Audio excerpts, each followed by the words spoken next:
बिस्मिल्लाहिर्रहमानिर्रहीम। नाज़रीन अस्सलाम वालेकुम। मैं हूं आपका मेज़बान साबिर शाकिर वफाकी दारुल हुकूमत इस्लामाबाद से कुछ ताज़ा तरीन इत्तलात हम अपने आपसे शेयर करते हैं।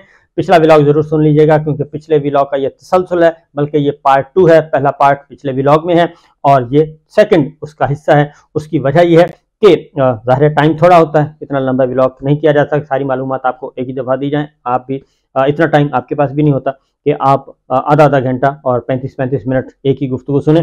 तो इसलिए पहला पार्ट और अब है सेकंड पार्ट।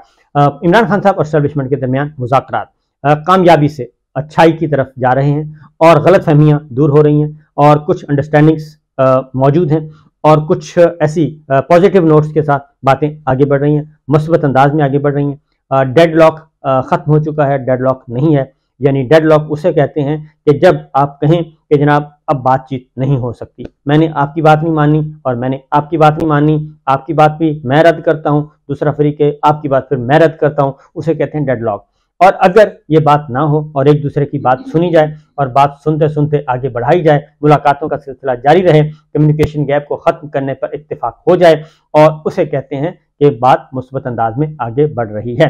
बात बहुत ही खामोशी से हो रही है, बड़े एहतियात के साथ की जा रही है। उसकी वजह यह है कि मामलात को, हालात को ख़राब करने वाले किरदार बहुत ज़्यादा हैं और उनके मफादात हैं, सियासी मफादात हैं, उनके ज़ाती मफादात हैं, उनकी चमड़ी दमड़ी का मसला है। इसलिए वो जो किरदार हैं वो सबटाज करना चाहेंगे और वो करते रहे हैं। और अब तक जो इस वक्त सिचुएशन है पाकिस्तान की और कशीदगी पाई जाती है, वो सारी की सारी उस कशीदगी के जिम्मेदार वो किरदार भी मौजूद हैं। इनको मैं स्पॉट फिक्सर्स कहता हूँ। ये स्पॉट फिक्सर हैं, ये स्पॉट फिक्सिंग करते हैं अपने मफाद के लिए, अपने ज़ाती मफाद के लिए और बहुत छोटे फ़ायदे के लिए। फॉर एग्जांपल क्रिकेट टीम में भी एक होता है मैच फिक्सिंग, पूरे का पूरा मैच फिक्स किया जाता है, उसमें सारे खिलाड़ी इन्वॉल्व होते हैं, उसमें बाज़ क्रिकेट बोर्ड जो है वो भी शामिल होता है, तो उसे मैच फिक्सिंग कहते हैं। पूरे का पूरा मैच फिक्स कर दिया और सबको बता दिया जाता है। एक होती है स्पॉट फिक्सिंग, वो होते हैं एक दो खिलाड़ी जो हैं वो पूरी टीम के अंदर से निकलते हैं, वो अपने मामला तय कर लेते हैं बाहर बाहर से और सिस्टम को साइड पे करते हैं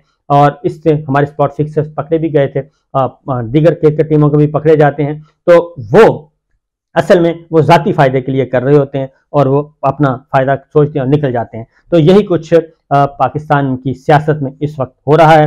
अब बढ़ते हैं क्योंकि कुछ अर्सा पहले तक ये बात जो है ये बिल्कुल इसको तसव्वुर भी नहीं किया जा सकता। मुस्लिम लीग नवाज़ और मौलाना, ख़ास तौर पे मुस्लिम लीग नवाज़ और मौलाना, ये दो जो लोग थे, दो पार्टियां थीं, ये बहुत ज़्यादा एग्रेसिव थे और जितना भी इस वक्त पिछले 16 महीनों में जितना तशद्दुद जो पॉलिटिक्स में आया, पकड़ धकड़, मार धार, बेतौकीरी, लोगों को उठाया जाना, ये शहबाज शरीफ साहब के दौरे हुकूमत में उरूज पे था, उरूज पे था। इस दौर में काकर हुकूमत में दो वाक़यात, अब तक 3 वाक़यात रिपोर्ट हो चुके हैं। एक उस्मान डार साहब का, एक सदाकत अब्बासी साहब का और एक फ़ारूक हबीब साहब का, एक शेख रशीद साहब का। ये 4 वाक़यात इस दौर में हुए हैं। लेकिन कुछ अर्सा पहले अगर आप देखें तो इसका तसव्वुर भी नहीं था कि मुस्लिम लीग नवाज़ खासतौर पे मौलाना इस बात पे बड़ा फोकस कर रहे थे कि पाकिस्तान तहरीक इंसाफ को एक ब्लैक लिस्ट दहशतगर्द तंजीम करार दे दिया जाए और इसको फारिग किया जाए। इसको इलेक्शन होना ही बल्ले का निशान ही नहीं होना चाहिए।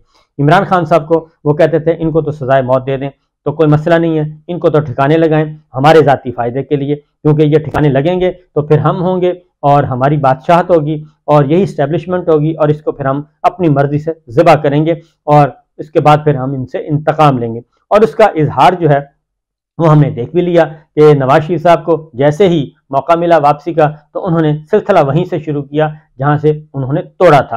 और इसके बावजूद कि उसी जनरल कमर जावेद बाजवा से, उसी जनरल फैज साहब से, उन्हीं के साथ मामला तय करके वो उन्होंने इख्तदार हासिल किया। शहबाज शरीफ साहब की वापसी हुई, उन्होंने इख्तदार हासिल करके वजारत उज़्मा सब कुछ एंजॉय किया।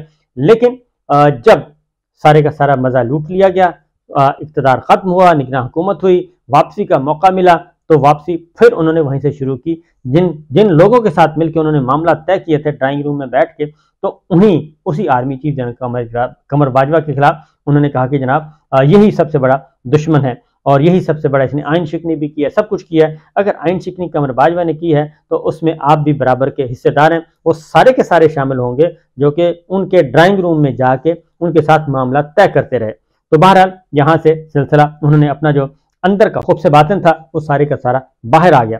अब जो चीज़ें हैं फिर ये कि इलेक्शन कमीशन से भी इनको फारिग किया जाए, यहाँ से भी फारिग किया जाए, यहाँ से भी, यानी पीटीआई और जबकि दूसरी जानिब यह है कि पाकिस्तान के जो 70% अवाम हैं वो इमरान खान और पाकिस्तान तहरीक इंसाफ के जुड़े हुए हैं, और वो सारे वो लोग हैं जो कि प्रो स्टैब्लिशमेंट हैं, जो कि फितरी अलाइज गिने जाते हैं। क्योंकि मुस्लिम लीग नवाज तो जब भी आई, शरीफ फैमिली जब भी आई, इनको इक़्तिदार मिला तो इन्होंने तो आंखें ही दिखाई हैं, इन्होंने तो गिरेबान ही पकड़ा है एस्टेब्लिशमेंट का, मिलिट्री लीडरशिप का, उनको बेतौकीर भी किया, जुडिशरी को भी बेतौकीर किया। इनका तो काम ही ये है।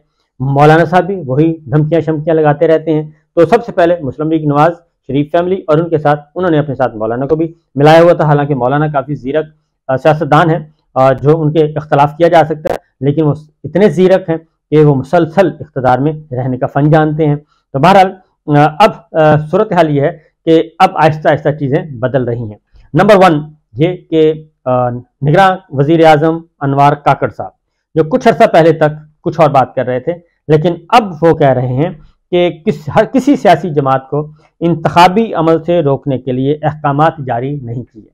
ये उन्होंने वाज़ेह तौर पे अब इंटरव्यूज़ दे रहे हैं, क्योंकि इब्तदाई इंटरव्यूज़ में उन्होंने कुछ और नुक्ता नज़र अपनाया और अब वो कुछ और कर रहे हैं। अब वो पिन पॉइंट कर रहे हैं कि जो मार धाड़ में मुलव्विस हैं उनको सज़ा मिलनी चाहिए, वो बिल्कुल दुरुस्त है, उस पर किसी को कोई इख्तलाफ नहीं है। जो मार धाड़ में मुलव्विस है, जिसने काम किया, जिसने गलत किया, उसको पकड़ना चाहिए, उसको सज़ा मिलनी चाहिए, इससे किसी को कोई एतराज़ नहीं है। लेकिन फ्री एंड फेयर ट्रायल और फ्री एंड फेयर इन्वेस्टिगेशन, और ये बात भी आपको बता दूं कि हमारे इदारों के पास 100% परफेक्ट इंफॉर्मेशन मौजूद हैं, हमारे इदारों के पास परफेक्ट 100% करेक्ट इंफॉर्मेशन मौजूद हैं कि 9 मई का कैसे हुआ। ये मैं आपको बड़े वसूख से कह रहा हूँ। तो इसलिए ये चीज़ नंबर 1 तो ये हो गया। दूसरा, कल या परसों मुर्तज़ा सोलंकी साहब, जो कि कुछ दिन पहले तक उनकी टोन जो है वो बहुत ही भयानक किस्म की थी और उनमें जानिबदारियत की वो इतना तासुब था कि आप तो सोच भी नहीं सकते। लेकिन अब वो भी वापस आ रहे हैं।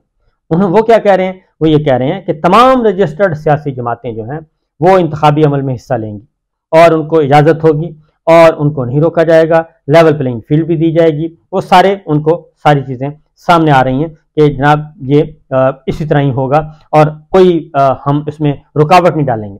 अब इसमें ये एक बात बता दूं कि ये जो निगरान हैं और ये जो पॉलिटिकल प्लेयर्स हैं, ये तो चाहते थे कि इमरान खान, पाकिस्तान तहरीक इंसाफ, ये सारा मैदान साफ कर, बल्कि मुस्लिम लीग नवाज और मौलाना तो पीपल्स पार्टी को भी बर्दाश्त करने के लिए तैयार नहीं है। वो कहते हैं पीपल्स पार्टी को भी छोड़ें, इनको भी निकालें, ये सारे का सारा आप हमें नामजदगियाँ करें, इलेक्शन की भी ज़रूरत नहीं है, आप नामजदगियाँ करें, बस हमें इख्तदार दे दें, हम जाने और हमारा जाने काम, ये कर रहे हैं। और जो इन्होंने केयर टेकर सेटअप, निगरान सेटअप जो कायम किए हुए हैं पंजाब में और खैबर पख्तूनख्वा में, उनकी भी इत्तलाआत हमारी मिलिट्री लीडरशिप को मौजूद है, मालूम है उनको, उनके पास भी सारी इंफॉर्मेशन मौजूद है कि ये क्या गुल खिला रहे हैं, खैबर पख्तूनख्वा में क्या गुल खिला रहे हैं और पंजाब में क्या गुल खिला रहे हैं, ये सारी मालूमात भी उन तक मौजूद हैं। और इसलिए अब ये उनका जो नया नैरेटिव आया कि इन्होंने कहा जी सिंध भी हमें दे दें, वो ऐसे कह रहे थे कि इलेक्शन करवाने की तो फिर ज़रूरत ही नहीं है, सिंध भी हमारे हवाले करें, और ये वहाँ पे भी जा रहे हैं। तो फिर आपने देख लिया, फिर इनका जो सारे का सारा ज़्यादा इन्हिसार जो था वो बड़े बारीकी से ये कर रहे थे, जो ख़ास तौर पे नवाज शरीफ साहब, ये एक्सटर्नल प्लेयर्स पे ज़्यादा, उनके एक कंधे पे सऊदी अरब का मिसाइल था, दूसरे कंधे पे यूएई का मिसाइल था और हाथ में बंदूक थी कतर की और इसी तरीके से गाड़ी थी अमेरिका की, और इस तरीके से ये आ रहे हैं जनाब। वो यूएई का विजिट, सऊदी अरब का विजिट, यूरोप का विजिट और कतर का विजिट, और ये सारे विजिट करके और उसके बाद ये शो ये कर रहे हैं कि जनाब हमारे मुकामी हमारे इस्टेब्लिशमेंट को भी कि जनाब आप होते कौन हैं हमें चैलेंज करने वाले, हमारे बड़े लंबे हाथ हैं। तो वो लंबे हाथ, और फिर इन्होंने जुडिशरी को भी बेतौकीर करना शुरू कर दिया और ये सारा काम। और जो जहर, मैं अब आपको पूरे कह देता हूँ, जो मरियम बीबी ने जो जहर उगला, वो जहर जो है वो काफ़ी लोगों की उन्होंने आंखें खोल दी। और फिर मियाँ साहब ने जो जहर उगला लंदन में बैठ के, उससे भी बहुत सारी आंखें खुल गई हैं कि जनाब ये पत्ता पत्ता बूटा बूटा हाल हमारा जाने है, जाने ना जाने गुल ही ना जाने बाग तो सारा जाने है। वो उन्होंने कहा कि ये सिर्फ हम ही नहीं जानते बल्कि ये तो वहीं खड़े हैं जहाँ पे थे। और दूसरी जानिब ये तो हमें लड़वा रहे हैं, और ये लड़वा रहे इसलिए हैं कि सारे के सारे जो प्रो लोग थे उनको ये एक फितरी अलाइज जो एक दूसरे की लड़ाई लड़ते थे और एक दूसरे को लुक आफ्टर करते थे, एक दूसरे को एक फितरी इत्तेहाद बना हुआ था, उस फितरी इत्तेहाद को ख़त्म करके इन्होंने कहा कि ये तो हमने दिया तोड़, अब ज़रा हम इनके साथ सीधे होंगे। तो ये सारी चीज़ें जो चल रही थी, अब उसका पॉजिटिविटी जो इस वक्त नज़र आ रही है। फिर एक और ख़बर भी ले लें कि ये सारा एक नैरेटिव इन्होंने इतना कैप्चर किया हुआ था और पूरे का पूरे शिकंजे मीडिया, क्योंकि मीडिया के जरिए खबरें आनी थी और मीडिया को इन्होंने इतना ज़्यादा, क्योंकि ये इसी तरीके से करते हैं और हर तरफ वो कहते हैं कि बस नोटों की बोरियां खोल दें और हम हैं और हम हैं। तो पिछले 5 सालों में, पिछले 5 साल जो थे इनके 2013 से 18 तक, 2013 से 18 तक सिर्फ पंजाब गवर्नमेंट और मरकज गवर्नमेंट 40 अरब रुपया इन्होंने मीडिया को दिया था इश्तिहारात की मद में। 40 बिलियन 5 सालों में, यानी 8 अरब रुपया हर साल मीडिया को दिया गया। 8 अरब रुपया हर साल मीडिया को दिया गया, और उस मीडिया को जो लाइक माइंडेड थे, जिनके जरिए मिलकर खेलते थे, सब कुछ करते थे, ये 5 साल किए। अब 1 साल के अंदर इन्होंने क्या किया, ये जो 1 साल की हुकूमत थी इनके पास, इसमें इन्होंने 5 अरब रुपया दिया है, और 5 अरब रुपया दे के इन्होंने ये सारे का सारा नैरेटिव जो है वो खरीदा और कंटेंट खरीदा, ये है। और उसमें नजर आ रहा है, क्योंकि हम नाम लेने की जरूरत नहीं है कि किसको कितना मिला, लेकिन वो लिस्ट भी आ गई है, सब कुछ आ गया है। उस लिस्ट में जो टॉप ऑफ द लिस्ट है उनको मिले हैं जी 77 करोड़ रुपया, तकरीबन 77 करोड़, पौना अरब नहीं, हाँ पौना अरब रुपया तकरीबन 67 करोड़ मिला है उनको, टोटल 67 करोड़ 1 साल में। और उसको आप तकसीम कर लें हर महीने पे कितना बनता है। तो पिछले 1 साल में इन्होंने जनाब दिया है 5 अरब रुपया तकरीबन, और उसमें जो सबसे ज्यादा नंबर है वो है ऑलमोस्ट 35 करोड़ रुपया। ठीक है जी, 35 करोड़ रुपया दिया एक साल। दूसरे नंबर पे जो है उनको दिया गया है 29 करोड़ दिया है, और फिर इसी तरीके से 27 करोड़ अगला नंबर है 27 करोड़ का, उसके बाद 26 करोड़ का, 27 करोड़ का, फिर 27 करोड़ का, यानी बाकी सारों को लेवल पे रखा हुआ है। और 2 टीवी चैनल्स जो कि मैं उनका नाम जरूर लूंगा कि 2 टीवी चैनल्स जो कि जेरे अताब रहे, और उनमें एक ARY था, उनका बिल्कुल वहां पे हशर नशर कर दिया गया उसका, और वहां पे उनको दिया गया है 2 करोड़ के इश्तिहारात दिए, 2 करोड़ के। और ये 2 करोड़ भी मैं आपको बता दूं कि ये मार्च अप्रैल की बात है, इनके आने के बाद इन्होंने कुछ नहीं दिया। ये 2 करोड़ 17 लाख ये ARY को दिया, और बोल न्यूज को जी, बोल न्यूज टीवी को, उसको दिए हैं 73,26,000 रुपया, ये एक टोटल है। और अब बोल न्यूज वालों के पास नहीं है, तो 5 अरब रुपया तकसीम किया गया।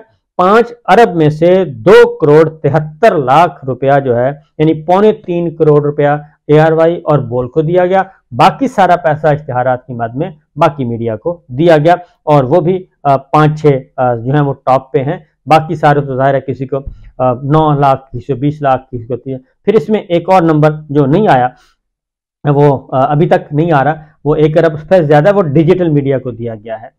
वो एक अलग नंबर है, और वो लिस्ट अभी तक नहीं आई, और मेरा ख्याल है वो आनी भी नहीं है, क्योंकि वो फिर इंडिविजुअल्स के नाम आ जाते हैं, शायद इसलिए ना आए। तो उसको नहीं, ये ग्रुप्स के नाम है, इसलिए ग्रुप्स को दिया जा रहा है। तो डिजिटल मीडिया 1 अरब से ज्यादा का, यानी कि 100 करोड़ से ज्यादा का दिया गया। इसको अगर आप 1 साल पे डिवाइड करें तो 8 करोड़ रुपया बनता है जी महीने का। तो इससे आप अंदाजा कर सकते हैं। तो यही है इनका तरीका वारदात, यही है सब कुछ। तो इसीलिए ये ना ही इनको ऐसी गवर्नमेंट पसंद है, और ना ही ऐसी इस्टेब्लिशमेंट पसंद है, ना ही ऐसा मीडिया पसंद है जो कि ये सारे के सारे काम करे। तो क्योंकि ये तो कहते हैं कि बस हम हैं तो हमारे साथ मिलके खाओ भी तो लाओ भी तो खाओ भी, तो ये है सिलसिला। लेकिन बहरहाल अच्छी खबरें आएंगी इंशाअल्लाह। पाकिस्तान ने अगर आगे बढ़ना है तो उसके लिए अच्छी खबरों की बहुत ज़रूरत है, और पाकिस्तान को आगे लेके जाना है तो एक अच्छी लीडरशिप की बहुत ज़रूरत है। उसमें मिलिट्री लीडरशिप भी चाहिए, उसमें जुडिशरी की भी चाहिए, उसमें मीडिया भी अच्छा चाहिए, उसमें पॉलिटिकल लीडरशिप भी अच्छी चाहिए। ये सारे अच्छे होंगे, दे लॉस होंगे, जो पैसों के लिए नहीं, इश्तिहारों के लिए नहीं, जो तनख्वाहों के लिए नहीं, जो पेरोल पे नहीं, बल्कि सिर्फ पाकिस्तान और पाकिस्तान के लिए काम करेंगे। उन लोगों के साथ आगे बढ़ा जा सकता है। इजाजत दीजिए, अल्लाह हाफिज़।